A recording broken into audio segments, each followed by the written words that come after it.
Have you ever heard of divorce papers being filed without your consent? I had, but I never thought it would happen to me.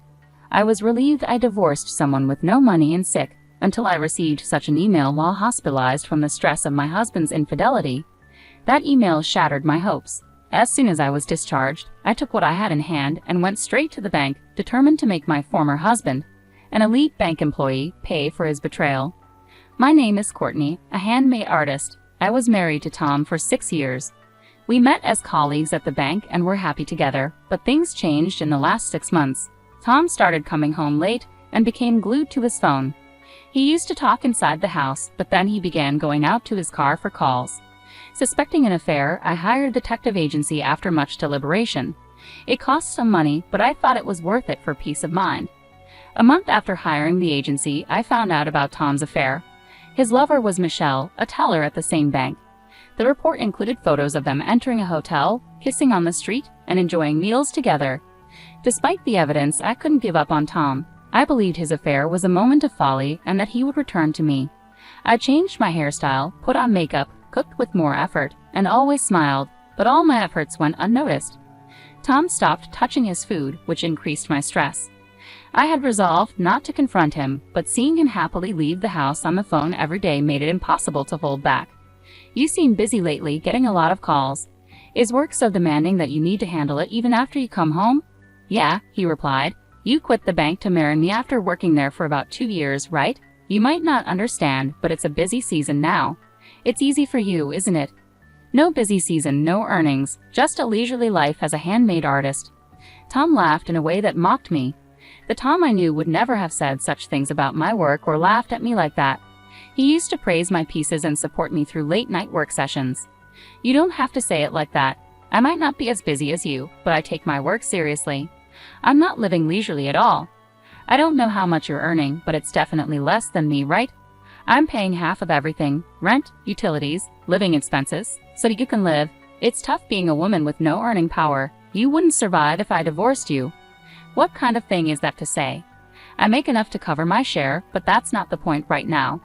Do you want to divorce me? Unable to control myself after hearing the word divorce from Tom, I started crying uncontrollably. Tom sighed, annoyed, and left the living room, telling me not to cry over every little thing. Tom's attitude towards me grew colder. The next day, he completely ignored me, not even meeting my gaze. Despite the situation, I kept wondering how we could return to being the happy couple we once were. The immense stress led to sleepless nights and spontaneous tears. Unable to bear it alone, I met with my high school friend Sophia for advice. Sophia, still single, was a successful career woman. Tearfully, I shared my feelings with her, feelings I couldn't share with anyone else. Tom is completely infatuated with Michelle. He comes home later and later. I don't know what to do anymore. Do you still love your husband, Courtney? Do you want to get back to how things were before? Sophia asked. I honestly expressed my feelings. It's stupid, but I still love him. I don't want to give up, but everything is so hard. Just then, I started coughing violently and bent over. I've had asthma since before, and it had worsened due to the stress from my relationship with Tom. I took out my inhaler, but I was coughing so much that I couldn't inhale at all. The relentless coughing made me suffer unbearably. Unable to remain seated, I collapsed onto the floor. Courtney, are you okay? Please, someone call an ambulance. Sophia called out desperately, but I couldn't respond and lost consciousness. When I woke up, I was in a hospital bed. Courtney, thank goodness you're awake. Are you okay? Can you understand me? When I looked toward the voice, I saw Sophia with tears in her eyes. Attempting to speak cautiously, I managed to utter, thanks, despite coughing. Sophia nodded while crying and immediately pressed the nurse call button. The attending doctor arrived and explained that due to the severity of my asthma symptoms, I would need to be hospitalized for about a week. With nothing prepared for a sudden hospitalization, Sophia bought me a hospital admission set from the shop and filled out the necessary paperwork. I tried to inform my husband about my hospitalization, but couldn't reach him. Sophia tried calling Tom's cell phone, but he didn't answer. Considering contacting my workplace, I hesitated, fearing their reaction. Eventually, Sophia helped me draft an email, which she sent on my behalf. Sophia stayed until the end of visiting hours and then left. I drifted in and out of sleep due to the medication, constantly checking for any messages from Tom.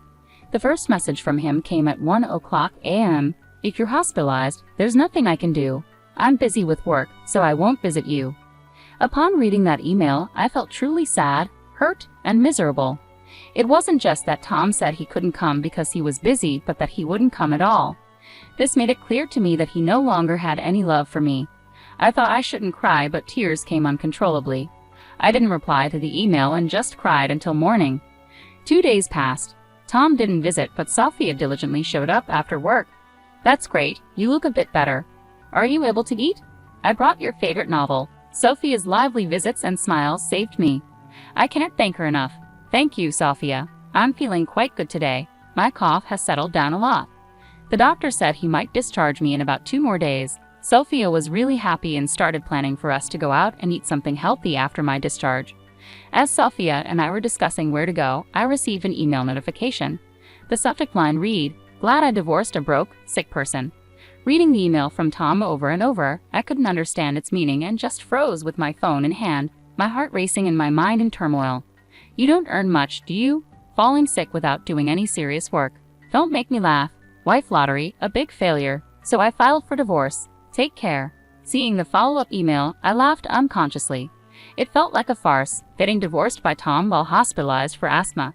Tears came along with the laughter, and I found myself crying and laughing at the same time. Seeing me like that, Sophia shook my shoulders in a panic. "Courtney, what happened? Are you okay?" I handed my phone to Sophia, showing her the emails from Tom. As she read the messages, Sophia's face turned red with anger.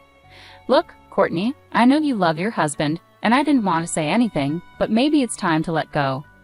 I understood what Sophia meant. Even though she started crying from the emotion, she managed to put her words together. "Just divorce him, Courtney. You need to take care of yourself, no matter how much you love him. Sorry to be blunt, but you can't be happy with such a shitty man." Sophia looked sorry, knowing it was not her place to meddle in marital affairs, but I smiled back at her.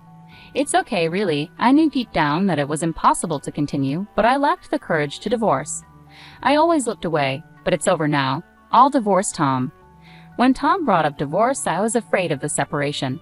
I still loved Tom and was scared of how others would react to our divorce. But once I made the decision myself, the fear of divorcing somehow disappeared. I think it's because I could finally think clearly enough to say, "Let's give up. That's the way to go. Let's enjoy being single again together." Yeah, I feel so much better. Thank you, Sophia. Having you here, I'm really grateful. "Courtney, you're my precious friend, of course. But wait, how did he manage to file for divorce without your signature?" Sophia's anger flared up again. I explained, "When we got married, we prepared divorce papers just in case. It was silly, but we agreed to try to talk through anything and overcome any crisis as a couple." Well, that didn't work out, did it? I could laugh about it, but Sophia didn't seem amused. In disbelief, she said, "I see, so he just pulled those out, filled in his part, and submitted them. It might not be a forgery, but it's still appalling." I was afraid of being divorced by Tom in such a state, so I had hidden them in the room. He probably found them and submitted them. Now I'm actually glad he did it. I couldn't decide to divorce Tom because I still loved him, but now it's different. As Tom's feelings for me have vanished, so have mine for him. I'm not foolish enough to keep loving someone who does this to me. Tom still sent one-sided messages. "You probably don't have any property, and I don't want to give you any of my money, so we're not dividing any assets. The house is in my name, so get out. I'm being kind by giving you until the end of the month. I don't want to bump into you, so I won't return until after the month is over. Make sure you clean the room before you leave." Honestly, at this point, I was in a "what is this guy even thinking" state, and the sheer selfishness made me laugh again. I showed the email to Sophia, laughing. "Look, Sophia, now I've lost the house too. What should I do? Going back to my parents is too far. I had no intention of staying in that house, and there were my valuable handmade parts to consider. Transporting them would probably fill an entire room. The right size, security, rent. Could I find a perfect place that quickly?" While I was pondering, Sophia smiled. "Have you forgotten where your best friend works? Don't worry, dear customer, I'll find the perfect room for you." "Sorry, I really forgot." "That's right, Sophia, please help me." I thanked Sophia. Sophia worked in real estate and was a pro at finding places. I decided to leave everything to Sophia, a capable woman. She brought various property listings to my hospital bed, spreading them out and explaining each one to me. By the time I was discharged, we had managed to find a place close to my preferences, which was a relief. However, I needed certain documents that I couldn't get until after my discharge, so I decided to stay at Sophia's place in the meantime. "I'm really sorry I keep causing you trouble," I said. "It's okay," Sophia reassured me. "I've got good sales, right? I've been here second longest after the manager." Sorry, rental agreements take time because there's a lot of paperwork and an inspection process. You can stay at my place as long as you need until everything is settled. Thank you so much. If there's anything I can do, just let me know. Just take care of yourself for now. Let's take it easy. So, how have things been? Any more contact from your ex-husband? No, not a single word from him. After all, we're strangers now. I do get messages from people from our bank days, though. Apparently, I was branded as a terrible wife. It seems that my ex-husband Tom reported our divorce at his workplace and blamed me for it. He told people I didn't do housework, didn't contribute financially to the household, and yet splurged on my hobbies. He said that any attempt at discussion would end with me getting hysterical and uncontrollable.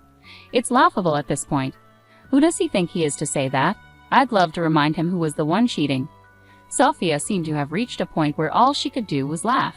So, what's your plan? You're not going to let this end here, are you? Courtney, what are you going to do?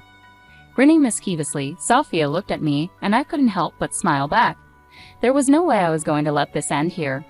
Tom had his turn doing whatever he pleased, but now it was my turn. Of course I have no intention of holding back against a man without sincerity and a woman who meddles with a married man. I have quite a few things in mind, so look forward to it. Just you wait, both of you.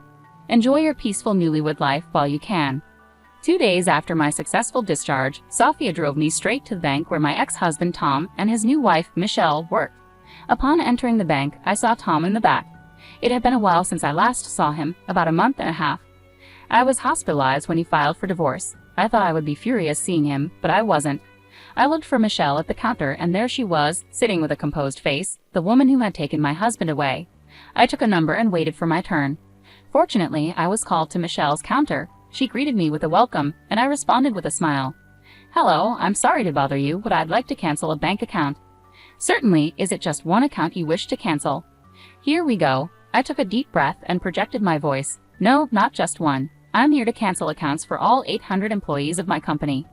The counter buzzed with whispers at my declaration. Tom looked over, shocked at what he saw. He seemed to want to say something, his mouth opening and closing. All 800 accounts. Michelle was flustered at the counter, and I couldn't help but feel a surge of laughter. Canceling 800 salary accounts would be a significant loss for the bank. It's not just about losing deposits.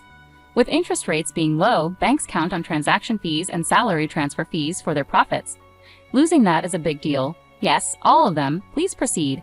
As I handed over the corporate account documents, I made my request. What the hell are you doing, Courtney? Did you just say something about a company? 800 employees? What's that about? Tom approached the counter, causing a stir among the other customers in the bank. Oh, long time no see. How have you been? I said calmly. What do you mean? It's exactly as I said. I have been a company president even when I was married to you. It's a handmade business, as I'm both an artist and a president. I spoke the truth at the counter. You were president. I didn't know that. You never said anything about that when we were married, did you? No, I didn't. You used to mock me for being a failing handmade artist, right? I earn more than you do. I didn't want to hurt your pride, so I kept it to myself. Michelle, who had no idea who I was, looked at me in shock. She whispered softly, wondering if I was really the person she thought I was. Hello, I'm his ex-wife. Please proceed with the cancellation quickly. Tom and Michelle were frozen, not knowing how to react to the unexpected situation. Then I heard a familiar voice. Miss Courtney, it's been a while. You seem well. There stood Mr. Johnson, my boss before. When I married Tom, he was a strict person, and many of my peers found him difficult. But I liked him. He was as strict with himself as he was with others. When I got married to Tom, Mr. Johnson tearfully wished me happiness. Mr. Johnson, it's been too long. You look well, I said, momentarily forgetting why I was there, happy to see Mr. Johnson. Yes, I'm doing well. Tom told me about the divorce, and I've been worried about you. It seems you've been through a lot. How about we talk in the back room while we wait? Of course. These two and I will be there, I said, glancing at Tom and Michelle. Mr. Johnson's gaze was sharp, likely because of my divorce and Tom's remarriage to Michelle. Their faces, which were red a moment ago, turned pale. They seemed to be having a busy day, changing colors like that. I don't mind at all. I'd love to catch up with you, Mr. Johnson.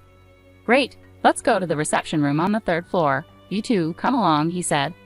We headed to the 3rd floor where the customer reception room was located. Mr. Johnson opened the door for us, and we entered and took our seats. It's really been a long time, Mr. Johnson.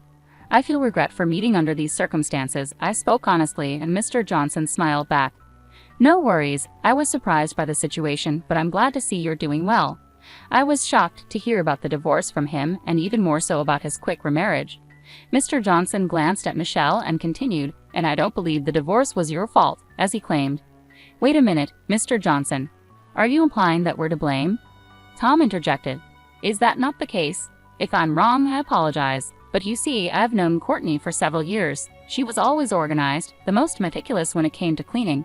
And if I recall correctly, she used to bring homemade lunches every day, right?" Mr. Johnson's precise recollection of these details made me feel appreciated for my efforts. Not doing housework, not contributing financially to the household, but spending on hobbies and becoming hysterical during discussions. That's what you've been spreading around as the reason for divorce. But Courtney is not like that.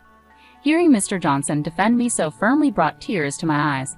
It felt overwhelming to have someone who understood, but that's the truth. Tom insisted, "You only know her from a work perspective, and you might suspect we had an inappropriate relationship, but that's not true." "Yes, that's right. I never cheated," Michelle added. I just couldn't stand seeing Tom so down after his divorce, and while I was cheering him up, he proposed. Michelle said, tears streaming down her face like a tragic heroine. Their blatant lies in front of Mr. Johnson were infuriating.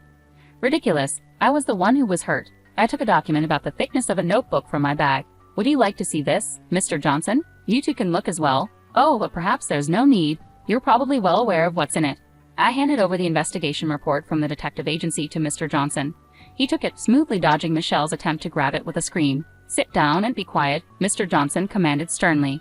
Michelle shrieked and clung to Tom. "What is this? You said your wife was too stupid to notice anything." "This is not what you told me," Michelle exclaimed. "It's not like that. She really is stupid. I never thought she would do something like this," Tom stammered. "Calling people stupid too much, aren't you?"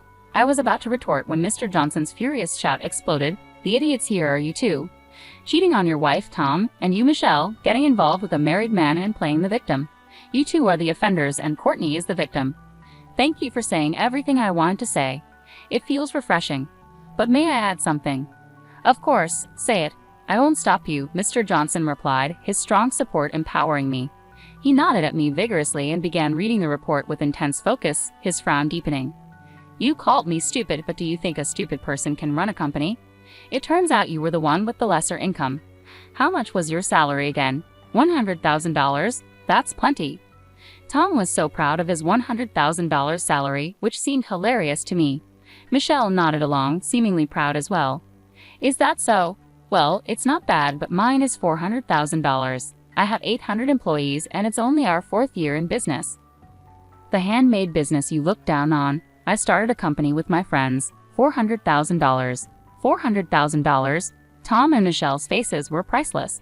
The information that the person they underestimated was actually a company president earning $400,000 was too much for them. "Yes, business is booming, so we're planning to hire more staff. I thought it would be beneficial to have our employee accounts with your bank, but there's no need to be considerate anymore. So I'm canceling them all." "Wait, just wait a minute. If you cancel, the bank's deposits will decrease. Having salary accounts means potential for housing mortgages and such. It's a big loss for the bank if you cancel," Tom stammered, seemingly forgetting that I used to be a bank employee and that this was basic knowledge for anyone in the field. "Yes, I'm aware. It's basic knowledge for a bank employee, isn't it? Are you underestimating me? Why should I be considerate of an ex-husband who cheated and filed for divorce while his wife was hospitalized with asthma? And these two seem to forget something crucial. I made sure to remind them, and you had an affair within the bank. Do you really think you can continue on the elite path as if nothing happened? You too, Michelle?" By the time I looked at Michelle, she had already started crying. Tom, looking down in frustration, suddenly prostrated himself.